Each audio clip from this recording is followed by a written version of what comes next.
हमारे साथ नर्मदा बचाओ आंदोलन के मेघा पाटेकर जी है, जो सियासी लीडर बन चुके हैं और ये 92 से MP के लिए कांटेस्ट करेंगे। हम उनसे बात करेंगे। नमस्ते मैडम। नमस्कार।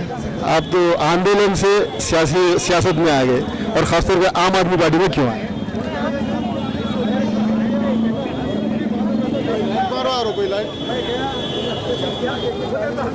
देखिए, आंदोलनों से हमने 40 साल में बहुत कुछ हासिल किया।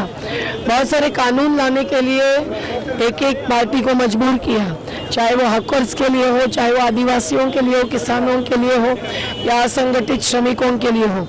लेकिन हर कानून के अमल में भ्रष्टाचार का रोड़ा है। हर कानून के अमल करते करते हम देख रहे हैं कि जो यूनिवर्सल नीतियां हैं जो सभी के लिए लागू होनी चाहिए वो तो बिल्कुल जनवादी नहीं रही है और भ्रष्टाचारी ही नहीं अत्याचारी राजनीति भी जारी है। और उसी के कारण हमको लगा कि ये दोनों को चुनौती देना ज़रूरी है।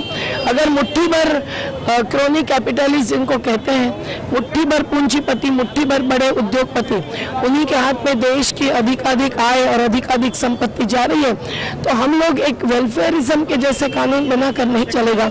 हम लोगों को इस लूट को भी रोकना होगा। और अगर जात और मजहब के नाम पर राजनीति भी हो रही है तो फिर संविधान की अवहेलना हो रही है और हमें उसको भी रोकना पड़ेगा, जो नरेंद्र मोदी जी की भारतीय जनता पार्टी आज फिर से आगे बढ़ाना चाह रही है। और इसीलिए हम लोगों ने तय किया, एक नहीं तमाम जन आंदोलनों ने, कि आम आदमी पार्टी ने जो एजेंडा रखा है उसमें बहुत सारे आंदोलनों के मुद्दे हैं, गरीबों के, मध्यम वर्गीयों के, महिलाओं के, दलितों के, आदिवासी हॉकर्स के मुद्दे हैं, तो हम लोग इसको समर्थन दे दें। और दिल्ली में जो भी उन्होंने थोड़ा सा भी झलक जैसा करके दिखाया वो बहुत महत्वपूर्ण लगा और लगा कि जनता अब चाहती है कि एक विकल्प और वैकल्पिक राजनीति सामने आए। उसकी मानसिकता बन गई है घोटालों से पर्दाफाश होने के कारण, और इसलिए हम लोग इससे जुड़े। अरविंद केजरीवाल साहब को एक मौका मिला था दिल्ली में सरकार चलाने का और लोग कहते हैं कि उन्हें छोड़ के चले गए, मतलब छोड़ के भाग गए। इस पर आपका क्या? बिल्कुल ही नहीं, ये तो भारतीय जनता पार्टी और कांग्रेस ने एक साजिश सा मुद्दा उठाया है। सब जनता देख रही थी कि जब उनको बोलने भी नहीं दिया जा रहा था, कांग्रेस और भाजपा एक हो गए। उन्होंने तय किया कि उनको जन लोकपाल कानून का मसौदा पेश भी करने नहीं दूं। एनडीए के किसी जीआर का उल्लेख करते हुए जो कि संविधान के खिलाफ है, और संविधान में ऐसी कोई बात नहीं है कि दिल्ली के विधानसभा में भी केजरीवाल जी को कोई उस मसौदे को पेश करने से रोक सकते, लेकिन उनको पेश नहीं करने दिया, को बोलने नहीं दिया। और ये भी देखा कि फिर वो कठपुतली जैसे बन के बैठते। इसके बदले जो लोकसभा चुनाव साथ में थे, सामने थे, उसमें चुनौती लेकर वो उतरना चाहते थे और इसीलिए उन्होंने इस्तीफा दिया, अन्यथा वहाँ बैठने का कोई मकसद नहीं रहा था। आम आदमी पार्टी का अधिकार में आए तो क्या मकसद है, मेन मकसद?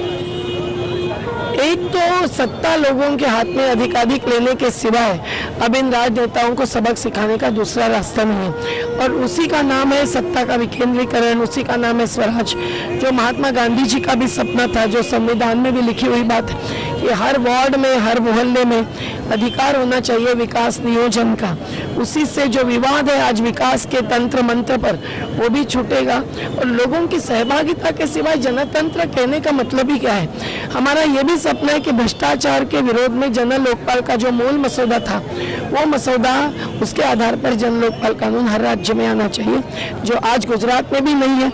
इसीलिए नरेंद्र मोदी जी के राज्य में भी जो भ्रष्टाचार है वो सामने नहीं आता, अन्यथा वो जेल में होते।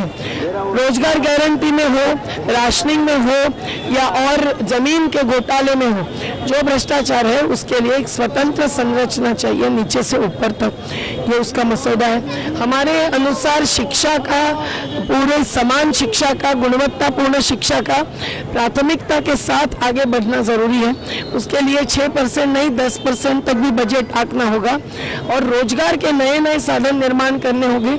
उसके लिए भी आज बड़ी बड़ी मशीनीकरणवादी कंपनियों को नहीं तो छोटे उद्योगों को बढ़ावा देने की जरूरत है। खेती बचनी चाहिए, उसके बिना अन्न सुरक्षा संभव नहीं है।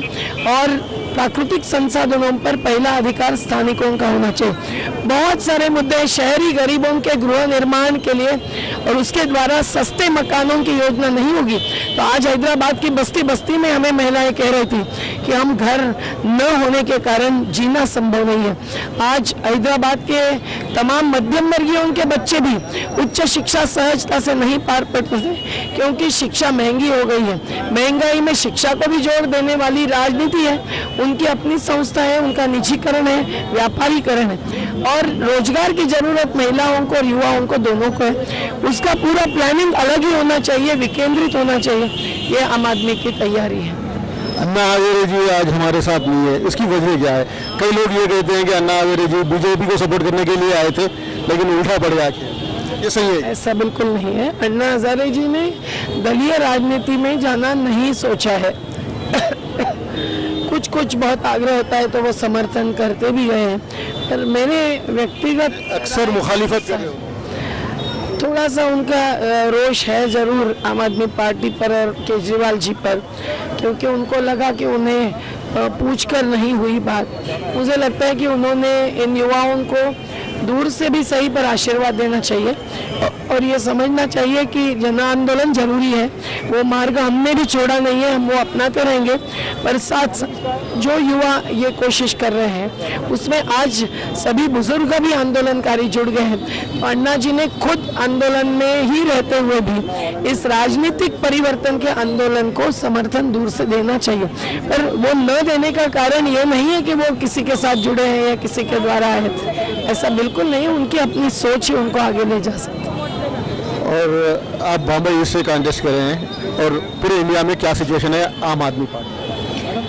मुझे लगता है कि संख्या का खेल होता है और शराब पैसा भी बांटते हैं। मैं उसके बारे में नहीं कुछ कहना चाहती, पर मैं इतना ही कहना कि ये आंकड़ा की ये खेल न करते हुए हमने जिस प्रकार की राजनीति चाहिए, जिस प्रकार का प्रबोधन की प्रक्रिया हमने चुनाव के प्रचार प्रक्रिया में लाई है और चुनाव को एक चुनौती के रूप में स्वीकार किया है, वही हमारा पहला महत्वपूर्ण कदम है।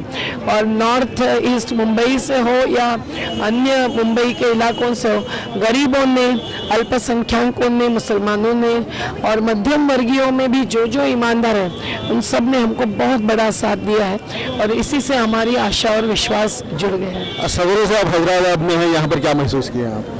हैदराबाद में भी लोगों की एक अंडरकरंट की बात तो यही है कि उन्हें विकल्प चाहिए। हमारे लोग कितने पहुंच पाते हैं, कितने सियासत की जो प्रक्रिया होती है उसको समझकर एक अपनी रणनीति अच्छी तरह से बनाते हैं और उम्मीदवार लोगों के साथ का संवाद कैसे एक ताकत से आगे बढ़ाते हैं, इस पर निर्भर है। मुझे लगता है कि हमारे आम आदमी पार्टी के कई सारे उम्मीदवार और कार्यकर्ता अभी भी नए हैं, अनुभव नहीं है, इसलिए जिस बड़े पैमाने पर लोगों तक पहुंचने का काम कम से कम लोकसभा चुनाव में होना चाहिए, वो हमारा कम पड़ रहा है। हमारे पास साधन भी नहीं है, लेकिन लोगों को इतना तो एहसास हो रहा है कि एक नई कदम के साथ ही भ्रष्टाचारी और अत्याचारी राजनीति को सबक सिखाना जरूरी है और संभव है। एक एक मुद्दे लेकर जो मैनिफेस्टो घोषणा पत्र कल घोषित किया आंध्र प्रदेश का, वैसे ही तेलंगाना का करना है और मेरे ख्याल से मुद्दों की राजनीति, न शराब की, न पैसे की, न गुंडागर्दी की, लाने की ये दिशा और रास्ता तो सही है। कभी न कभी मंजिल जरूर आने वाली है। देखो मेघा पाटकर जी, धन्यवाद। मेघा पाटकर जी से हम बात कर रहे थे, उन्होंने अपने विचार बता रहे थे अपने को। धन्यवाद।